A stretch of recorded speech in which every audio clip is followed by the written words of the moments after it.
E então, você conhece a Escola Bíblica? Claro que sim. A Escola Bíblica é um departamento da Rede Novo Tempo que oferece cursos bíblicos gratuitamente.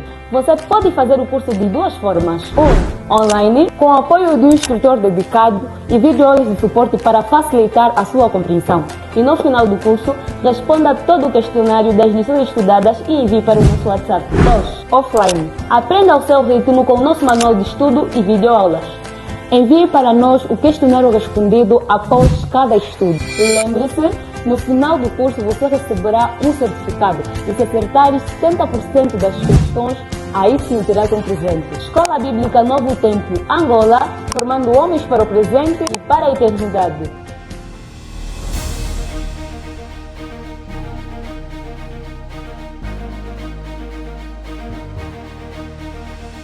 Por trás da força que o mundo exige, muitas vezes existe um coração cansado, uma mente em guerra e uma alma em busca de direção. Ele foi ensinado a resistir, mas não a se curar. Foi cobrado para vencer, mas raramente orientado a se tornar. Mas todo recomeço nasce de uma escolha, e todo homem que reencontra a sua essência descobre que o verdadeiro sucesso não começa no exterior.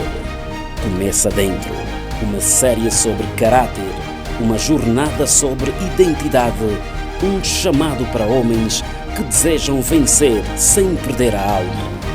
Fé para continuar, disciplina para permanecer, sabedoria para decidir, coragem para enfrentar, humildade para reconhecer, integridade para permanecer verdadeiro, paciência para construir, responsabilidade para sustentar, serviço para amar, propósito para viver algo maior do que si mesmo.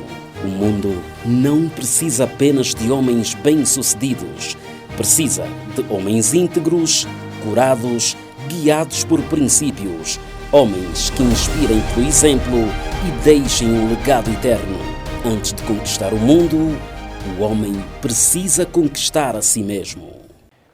Que o Senhor te abençoe e te guarde e faça resplandecer o seu rosto sobre ti, na medida que ficas conectado a esse estudo e buscas te aprofundar um pouco mais no estudo da Palavra de Deus para o sucesso da tua vida nesta série, as 10 virtudes para o sucesso de uma pessoa, aqui no Bíblia Aberta.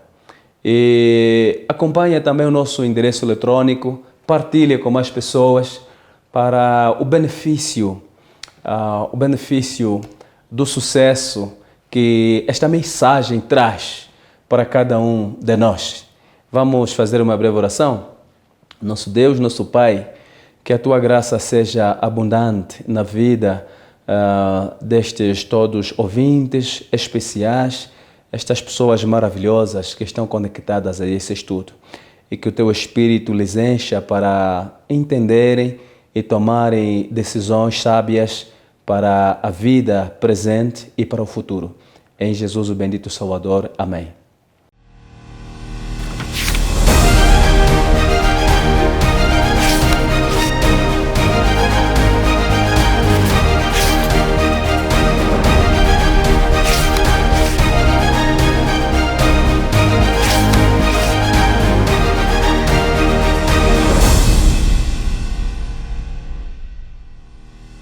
Sim, meu caro amigo, nesta série das 10 virtudes para o sucesso de uma pessoa, estamos hoje estudando a segunda virtude. E a segunda virtude tem a ver com a coerência entre o nome e o caráter.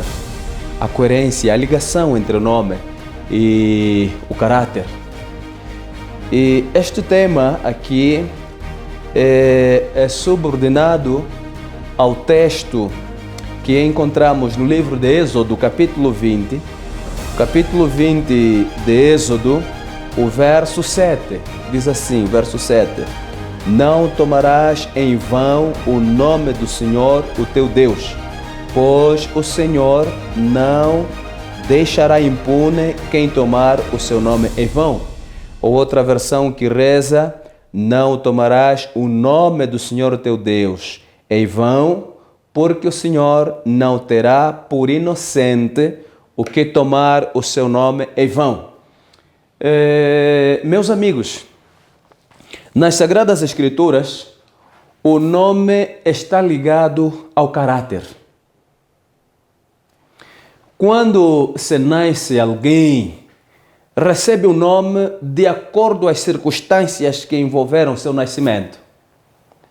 Se continuar manifestando estes caráteres na vida dele, ali o nome continua. Mas se mudar de comportamento para o mal ou para o bem, normalmente o nome também muda.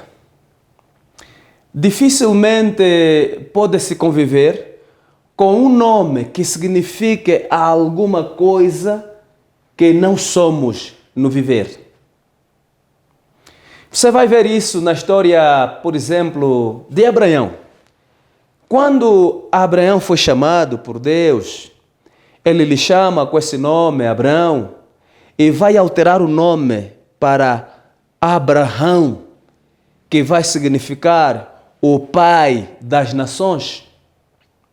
Sara, que significa beleza, que vai ser Sarah, terminando com H, para significar mãe das nações.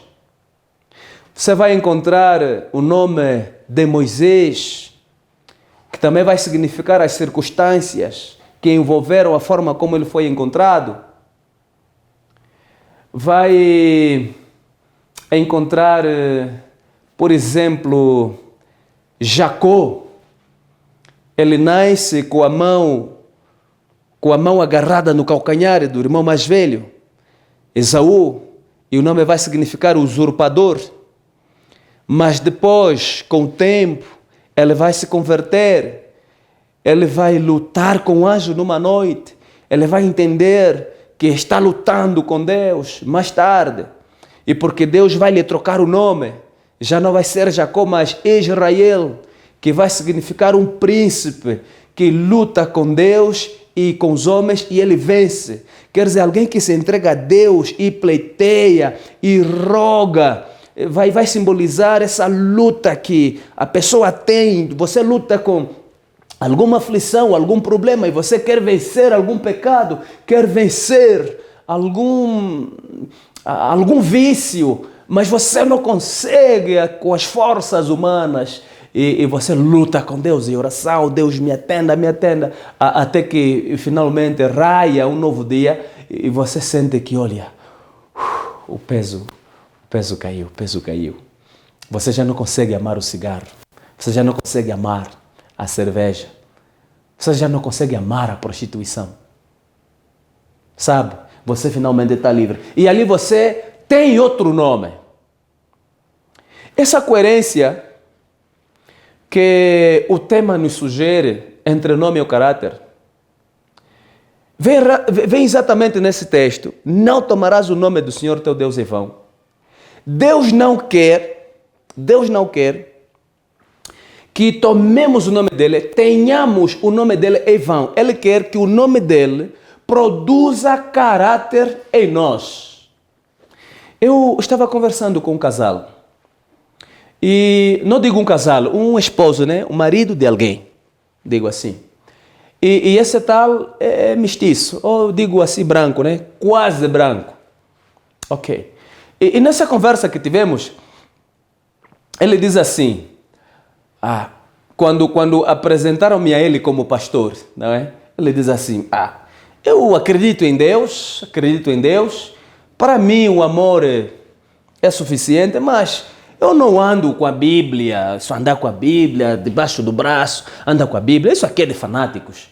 Isso ir para a igreja, isso aqui é de fanáticos. Para mim basta o amor e eu creio em Deus.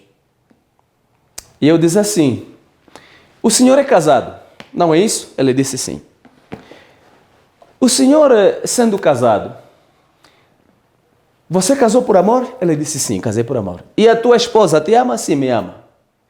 Imaginemos que você chega em casa e diz assim, amor, dirigindo-se à tua esposa, prepara ali uma refeição para mim. E a tua esposa responde assim: olha, eu já te amo, não preciso reparar, não preciso preparar a refeição. O importante é que eu te amo. Amor, prepara só ali aquela roupa, eu vou sair para o trabalho e tal, aquela camisa onde está, não está preparado, não está lavado. Não, eu não preciso lavar a tua roupa, não preciso passar ferro, nada, porque eu já te amo. Nós casamos por amor. Ali você vai para o serviço, volta e encontra que a esposa foi na vizinha ajudar a preparar a refeição para o marido da vizinha. E preparou a roupa do vizinho. Você vem, ela chega em casa, amor, vamos dormir então, vamos para a cama, eu preciso estar contigo. Amor, eu não preciso me entregar. O importante é que nos amamos, casamos por amor. E eu lhe perguntei, será que esse casamento duraria para mais tempo? Se a esposa te pede dinheiro, te pede alguma ajuda, e você diz assim, amor, você já sabe que eu te amo, não preciso te ajudar, não preciso me esforçar, não preciso te dar nada, o amor é suficiente. Será que o vosso casamento dura? E ele ficou pensando, entendeu o recado. Entendeu o recado. Deus não quer que tenhamos só o nome. Assim como um esposo não quer que a esposa responda pelo nome dele se ela não tem ligação, se a vontade do marido não é vista nela e se o marido não cumpre a vontade dela. Aqui está essa coerência. Não tomar o nome do Senhor Deus em vão significa não falar do seu nome. Não é só usar o nome assim na mentira, porque alguém pode dizer assim, olha, eu juro mesmo com Deus, eu não minto. Não, não precisa. Nem mentindo, nem falando a verdade, não precisas jurar em nome de Deus. Não precisa.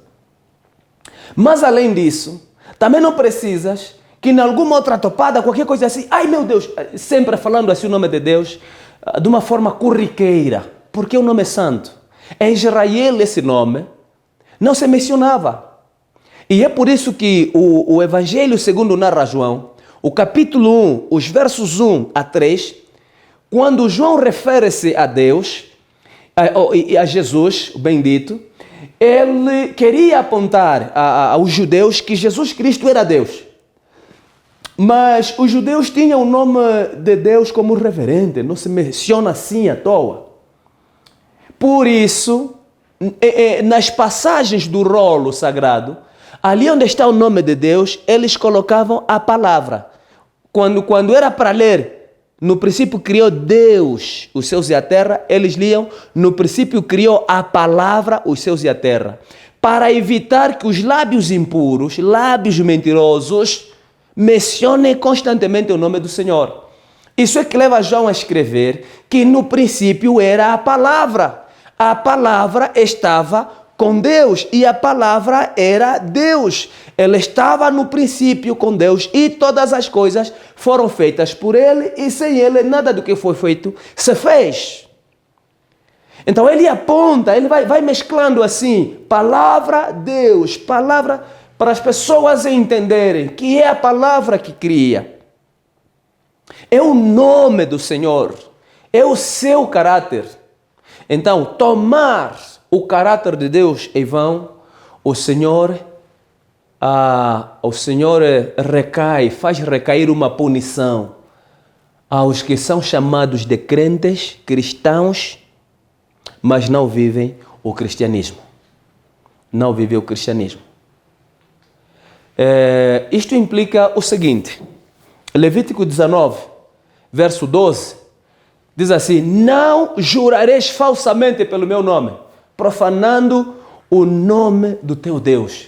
Você está a mentir e jura em nome do Senhor. Ou chora. Há muitas pessoas que mentiram e choraram. Eu acho que você já ouviu aquela história que a irmã Maísa Ribeiro do Brasil conta. Aconteceu mais ou menos assim. Algum pastor que era muito fiel na sua forma de fazer o trabalho, de levar o ministério, era muito assim, reto aos olhos de Deus e dos homens, E a direção da missão onde ele trabalhava, os seus colegas, invejavam ele porque em algum momento parece que a corrupção ia tomando conta de alguma liderança ali. E como não queriam se livrar dele, então conversaram com uma moça. Essa moça que era membro desse pastor, em algum programa, essa moça levanta-se e diz assim: olha, eu não posso morrer com esse pecado. Que pecado? Eu tenho um caso com o pastor. Que caso? Um caso amoroso. Assim que chama o pecado, né? Caso amoroso. Eu tenho um caso amoroso com o pastor. Ô pastor, isso é verdade? O pastor diz aqui: eu desconheço essa informação. E ali a direção desse pastor veio para julgar o caso. A moça chorava e dizia que é verdade, nós temos o caso. Pastor, você que prega a verdade, não podes mentir agora. Eu não posso morrer com esse pecado, eu tenho que confessar. Pastor, você tem que falar a verdade. O pastor dizia: olha, eu desconheço disso. Esta moça e Deus, nós sabemos que isto aqui não teve lugar. Mas a moça ali chorando, e diz assim: olha, se o que estou falando é mentira, então levem o pastor na casa de banho e vejam nas suas armas genitais, tem um sinal assim. Por ela ter falado esse sinal que está na arma genital do pastor, então a comissão aceitou a moça. Porque se o pastor entende que casou-se virgem, a esposa do pastor também sabe que não, eu também me casei virgem com o pastor. Como é que essa moça viu o sinal na arma pastoral? Então, a esposa aceitou. E a esposa arrumou com as filhas, divorciou-se do pastor. A direção recebeu a credencial do pastor. Não serve mais para ser pastor. Onde o pastor passava, todo mundo dizia: olha só estes pastores falsos. Esconde os pecados sob a capa do fato. Ele não conseguia, a coisa ficou difícil na vida dele. Já não podia ficar onde há pessoas porque havia descrédito da mensagem pregada até pelos outros pastores. Alguém que fosse tocado pelo Espírito Santo para atender o apelo, ali veio o outro: não viste o que aquele pastor fez? Esses todos são bandidos, eles não vivem o que pregam. E ali muita gente foi recuando da fé. O pastor mudou-se da cidade para algum lugar um pouco mais solitário, talvez arando a terra, vivendo daquilo, tendo pouco contato, se calhar, com a cidade. 20 anos se passaram, quando uma outra direção agora surpreende este pastor. Chegam: pastor, viemos visitá-lo e tudo mais, não sei o que. E o pastor lhe recebeu, primeira vez depois de 20 anos. Então, o que passa? Não, viemos visitá-lo. Ele deu-lhes as cadeiras, sentaram e tudo mais. Pastor, ainda vamos orar. Ali um deles orou. E a conversa começa: pastor, você sabe, Jesus também sofreu, e Jesus passou por calúnias e não sei o que, e ele perdoou e tudo mais, aquela conversa. Ele estava assim tranquilo. Mas o que se passa? O que está por detrás disso? E eles disseram: olha, há uma moça, uma senhorita que está morrendo no hospital. Um câncer terminal, invadiu os seus pulmões, o seu interior. Ela definha, está feia, está magra, cabelo caído. E ela está dizendo: não posso morrer com este pecado. Que pecado? E então ela pediu que um líder lá da missão fosse para o hospital para ouvir ela. E quando lá chegou, disse: olha, há 20 anos eu acusei o pastor fulano que teve um caso com ele. E a família dele estragou. A esposa lá para onde foi, teve outra relação que não é abençoada por Deus, é só sofrimento. E esse pastor continuou sozinho. Ele disse que eu aguardo, meu Deus, fará justiça em algum momento. 20 anos, já não voltou a se casar. E os pastores disseram que, olha, agora ela pede perdão, porque naquela altura os teus colegas que estavam na direção é que inventaram essa falsa para se desfazer de ti, porque era uma sombra parecia que você seria líder, estava tendo, se calhar estava tendo apoio da igreja, todo mundo dizia, sabe que os membros colocam as pessoas nessa tentação. Quando o pastor tenta fazer alguma coisa correta, esse aqui é que tem que ser o presidente, esse aqui não é nada disso, cada um só deve fazer o dom que Deus lhe deu. Às vezes, o dom da administração não está com quem prega bem. Mas é isso, a sociedade julga assim, quem prega bem, fala bem, tem que ser presidente. Nem sempre. E então, isto concorreu em retirar o pastor do caminho. E peraí, e eles disseram não. Mas nós nos apercebemos dessa história, ali onde você disse que o pastor tinha um sinal assim na sua arma. E isso como é que é falso? Você viu como? E ela diz assim, não, acontece que eu fui enfermeira e o pastor numa altura ficou doente, ficou internado no hospital onde eu era enfermeira. E foi então que naquela coisa de ele trocar as agalhas, o pastor estava em algum momento inconsciente, consegui ver com os olhos as genitais dele. Mas não houve contato nem de palavra, nem de sentimentos, nem a cópula. Entende? Então essa informação que passei aos seus adversários, e foi possível usar isso para retirar o pastor do ministério. Veja só.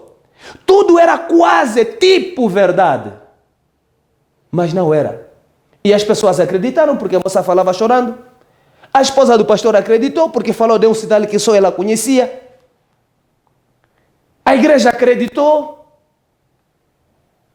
E agora eles vêm agora, viemos devolver a tua credencial. O pastor disse, olha, devolver a credencial, eu já lhes perdoei tranquilamente. Mas devolver a credencial só fica possível se conseguirem trazer de volta a minha família, tal como ela tinha saído das minhas mãos. Eu não posso voltar no ministério assim, desse jeito. Eu lhes perdoei, sei que Jesus vem, estamos salvos sem problema, mas voltar no ministério, sem a minha família, que perdi com aquela situação, não tenho como servir a Deus assim, no ministério. Sirvo a Ele de uma forma pessoal, mas no ministério como tal, sem aquela família, não. E sabe, este é o problema. Por causa da calúnia, por causa da fofoca, por causa da mentira, não jurareis falsamente pelo meu nome, disse Deus, profanando o nome do teu Deus. Isso dá consequências. Uma mentira destruiu o lar, destruiu o ministério, e agora a menina lá vai morrendo. Perdoada, tudo bem, mas trouxe muitas consequências ao mundo. Muitas pessoas perderam a fé. Eu não sei se aquela direção que havia criado isso chegou de morrer arrependida. Isso aqui não apareceu na história. Cuidado com as calúnias. Cuidado com as calúnias. Não se jura falsamente. Levítico 24, verso 16 diz assim: aquele que blasfemar o nome do Senhor será punido de morte. Mentir é blasfemar o nome do Senhor. É negar o seu caráter. É falta de coerência entre o nome e o caráter. Por isso os que mentem, em algum momento essa mentira lhes levará à sepultura. Mateus 6, verso 9. Santificado seja o teu nome. É um trecho da oração que Jesus ensinou. Santificado seja o teu nome. O nome de Deus é santificado. O seu caráter é santo. Não pode ser blasfemado. Romanos 2, verso 24. O nome de Deus é blasfemado entre os gentios por causa de vós. Nós que somos chamados de cristãos, somos chamados de crentes, os que aceitaram a Jesus, várias vezes o nome de Deus é blasfemado lá entre os gentios, não acreditam na palavra, porque os nossos pecados, os nossos delitos, são feitos no meio deles. Imagina que aqui você é um líder religioso, mas quando está na África do Sul, você dorme com outras mulheres lá à toa, que sabem que você é líder. Aqui você é crente, você é empresário. Em Portugal tem outra família, aqui tem outra. Em Canadá tem outra família. Na Namíbia tem outra família. E isto entre os pagãos. Estas pessoas aqui com as quais pecamos, têm famílias, têm conversas. e nos conhecem. Imagine que a nossa cara apareça numa fotografia, alguma imagem ali, e lá entre os pagãos vão dizer assim, oh, o meu cunhado, esse teu cunhado como? Se esse aqui é líder da igreja, esse tem a sua família, tem cunhado. Não, esse aqui tem filho com a minha irmã. Não é possível, não, esse aqui, quer dizer, aquela discussão, não, mas é minha irmã, eu tenho encontrado em casa da minha irmã. Imagine, é isso que faz com que o nome de Deus seja blasfemado. É isso. E às vezes nós somos apresentados a pessoas como pastor. Aliás, não como pastor, mas como tendo algum interesse em algum negócio ali ilícito. E algumas dessas pessoas já sabem que nós somos pastores. Já sabem que nós somos anciãos, sabem que nós somos líderes, somos crentes. Com sem posição, né? Mas se calhar nos conhecem que somos crentes. Ter o nome de Deus é realmente revelar o seu caráter. Tomar o seu nome é aceitar que tenhamos o nome dele, tomamos e vivamos o seu caráter. E vivamos o seu caráter. A palavra do Senhor é muito séria e alguns filósofos, não é, pronunciaram-se nessa questão de julgar o cristianismo. Alguns reformadores sociais. Mahatma Gandhi dizia, eu gosto do vosso Cristo, não gosto dos vossos cristãos. Os vossos cristãos são tão diferentes do vosso Cristo, quer dizer, numa dimensão em que não consigo me juntar a vocês. O vosso Cristo é bom, mas os vossos cristãos ou o vosso cristianismo está mal. O filósofo Friedrich Nietzsche dizia, eu acreditaria no Redentor se os seus seguidores parecessem mais redimidos. Porque nós vivemos mais lamentando, vivemos mais, enfim, tristes, cabisbaixos.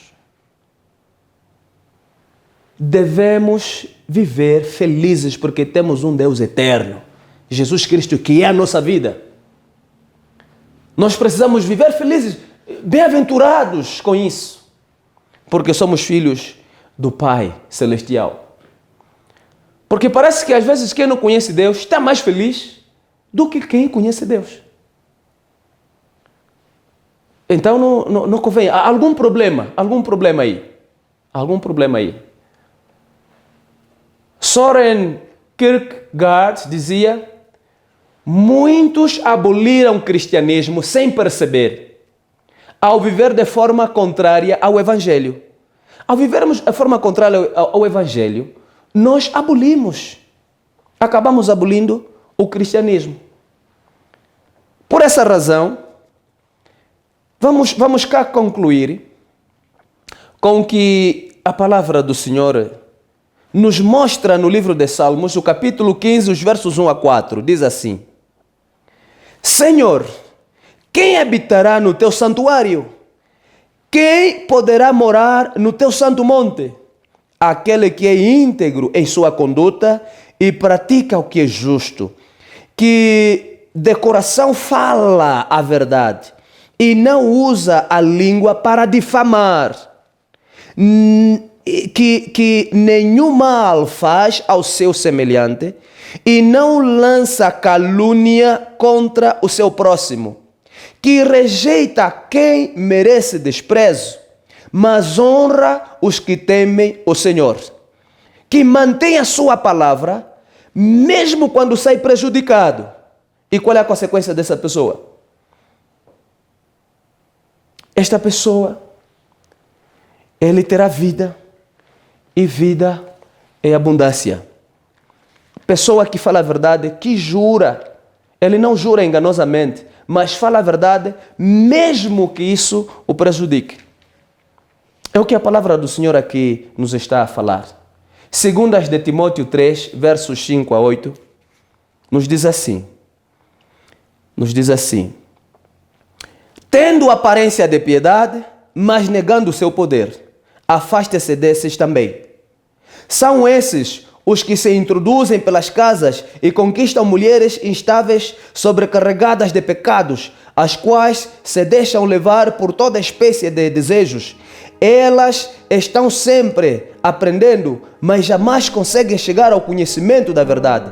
Como Janes e Jambres se opuseram a Moisés, esses também resistem à verdade. A mente deles é depravada. São reprovados na fé. Fuja dessas pessoas que têm a aparência da verdade, mas negam a sua eficácia. Que o Senhor te abençoe e te guarde. Seja verdadeiro, fale a verdade, não minta, não tome o nome do Senhor teu Deus em vão. Você que já o conhece, ande nessa luz, porque você é uma porta aberta, és um sermão aberto para os que não conhecem a Cristo.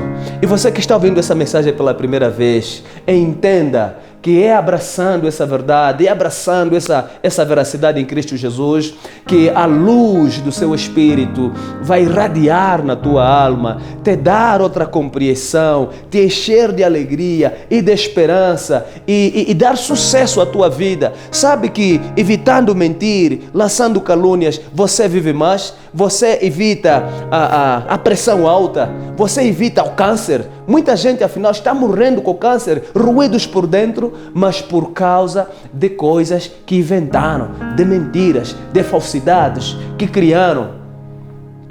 E as pessoas contra as quais caluniaram, se calhar até vivem na boa. Mas as pessoas que mentiram, estás a ver? Quando você causa mal a alguém, esse mal fica uma enfermidade na tua própria alma. Isso é que vai te corroer e acabar contigo. Livre-se disso. Se tem alguém para pedir perdão, faça-o agora. Se você lesou alguém, repare agora, porque isto vai ser para a tua própria saúde. Que o Senhor te abençoe e te guarde. É teu desejo abraçar essa verdade? É teu desejo adquirir esse caráter? Eu vou orar para ti agora. Senhor nosso Deus, que o Espírito Santo lance a semente desse caráter, a coerência entre o nome e o caráter, que existe essa coerência na vida dessa pessoa. O seu nome seja exaltado de eternidade a eternidade. Em Jesus o bendito Salvador. Amém.